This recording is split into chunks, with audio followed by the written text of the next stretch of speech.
This is a PWM generator.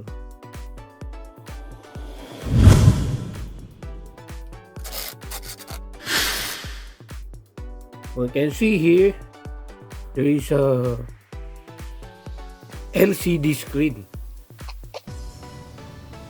We have the LCD screen and then the frequency button, left side. The right side we have the duty cycle. And then to the left we have voltage in, positive, negative. So it is we can use 5 volts. And for the output, PWM to the ground. PWM ground. Okay, and then I think there is a plastic here. Oh, we can remove the plastic.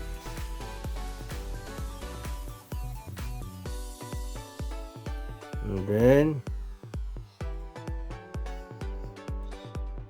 that is the IC HT1621B Honkstech. Also there is a ground transmitter receiver, then some SMD devices or components like this one, another IC. So what are we going to do with this module? We're going to generate a square waveform using this module. So we can now connect a supply here around 5 volts.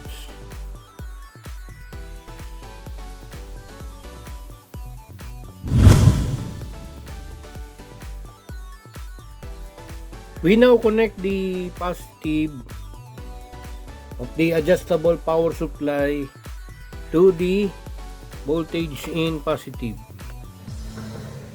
and then voltage in negative. We're using this adjustable to supply the voltage, or let us adjust this to 5 volts. So around 5 volts we have this 5 volts 5.06 with a current of 43 milliampere, or the quiescent current, or the current that consumed by the device, then 0.217 watt. So that is the consumption of this module. So you can see here we have out 100 hertz, 50%. So 50% is we need this 50% duty cycle to create a square waveform. We can adjust the frequency using the button. Let us see. Okay, frequency. Make it increase and then decrease for the frequency up to how many hertz. So you can push the button.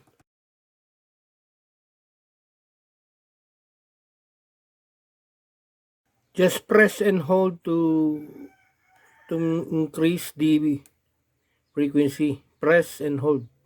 This one, press and hold. Up to 150.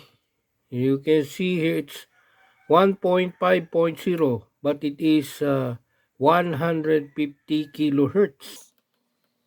And then you can adjust it downward or decrease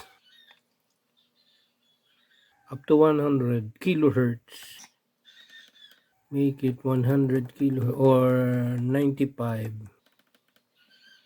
And also the duty cycle, we can increase and decrease using the button.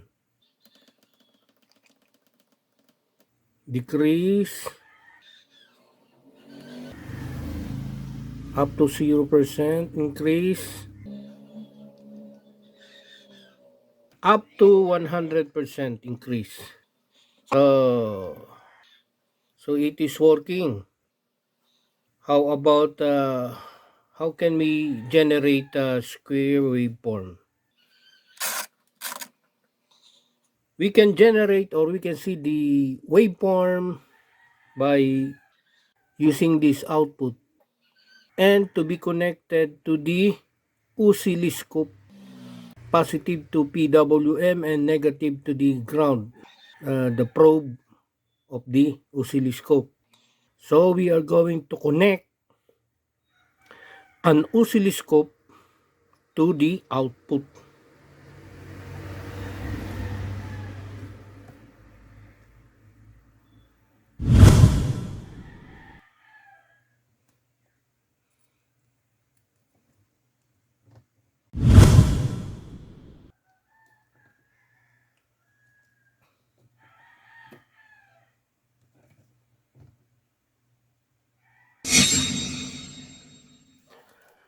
We now have the circuit. Our module, we have the pin header now connected to the jumper wires via the probe or the of the supply. So we have 5 volt supply, 5.06 volts, then the current and then the wattage. And then to the output, we connected the oscilloscope PWM to the ground via pin header, then jumper wires. You can see here it is a PWM generator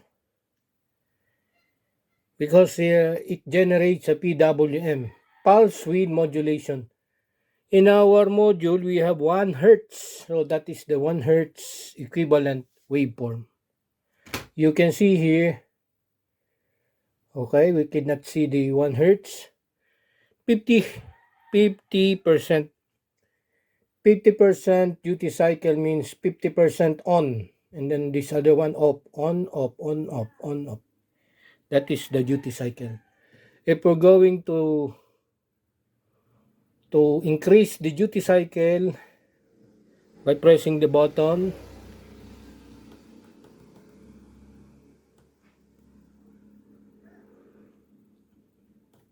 so you can see here 99%. It means it is 99% on and off is 1%. Therefore, we're going to decrease it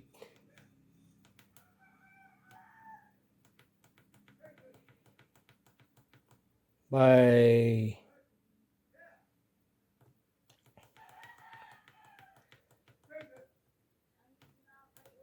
20% duty cycle. It means let us capture the on time or the on is just 20% of the signal of the waveform, and the 80% is off, on 20%, off 80%. So that is the duty cycle. For the frequency, if we're going to increase the frequency using the button, so you can see here it becomes smaller and smaller. We can adjust the settings here.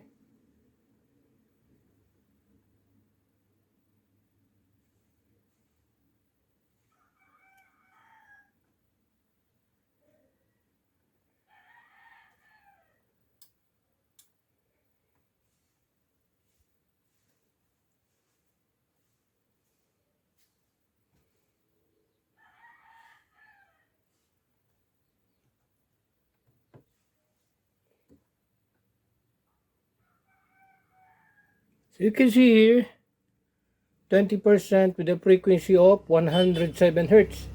The same with the oscilloscope. Okay, let us see the Hertz. So you can see here 107 Hertz, same as 107.2 Hertz of the oscilloscope. Duty cycle is 20%.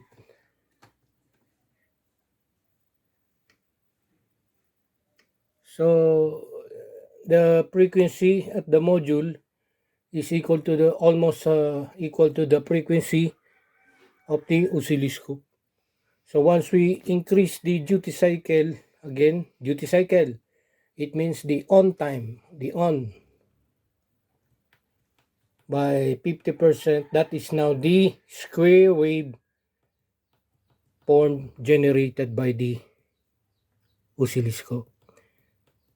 That is now the square wave, because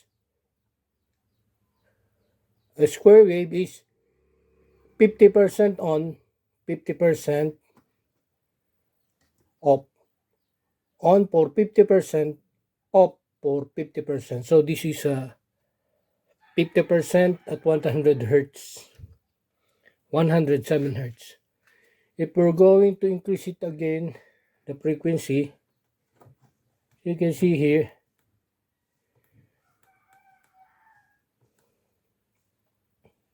it becomes smaller.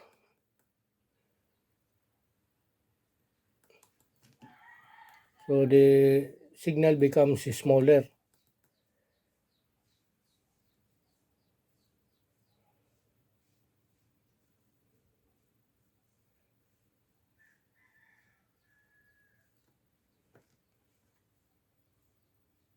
So the signal is no longer a square wave at high frequency. It only, okay, it's still in a good, just the cable. Let us again increase it up to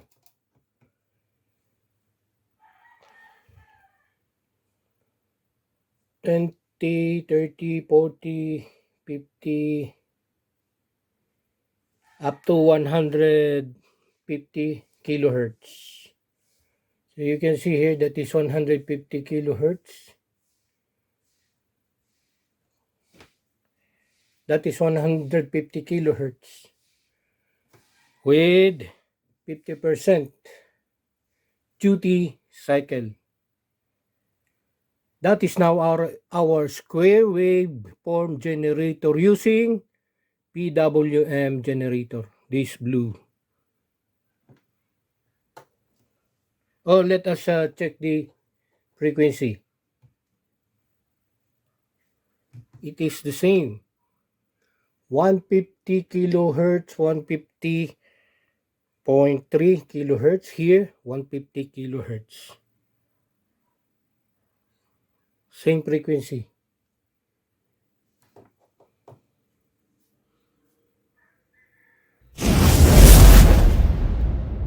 We now have the block diagram of square wave form generator. So our module is here, PWM generator, and then we're supplying this generator with 5 volts from adjustable power supply. And then the output, this is out connected to the oscilloscope. And then the oscilloscope output is here. This is the square waveform or PWM generated. Why is it called PWM? Because this is pulse width modulation. The width of the signal is varied. This is the width. Width, or this one is height, or amplitude. But we are interested with the width.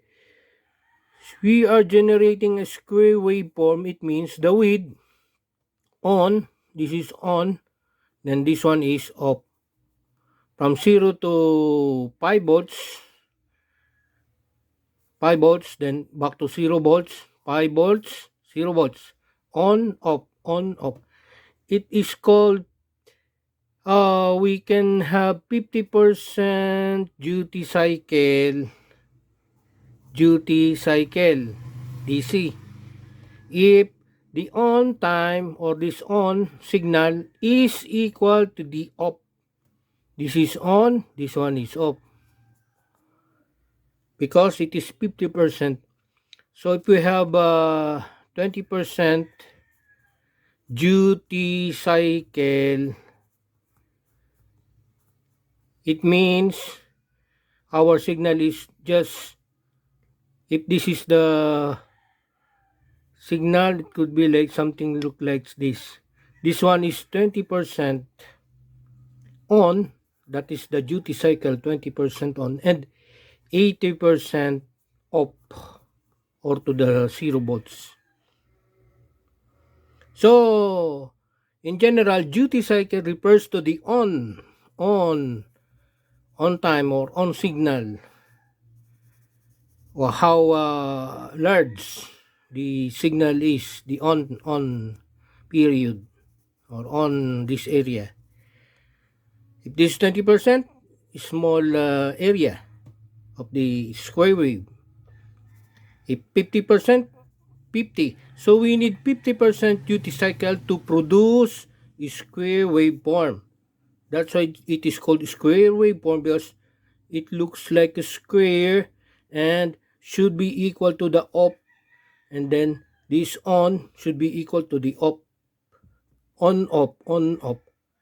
So that is the square waveform generator using this PWM generator.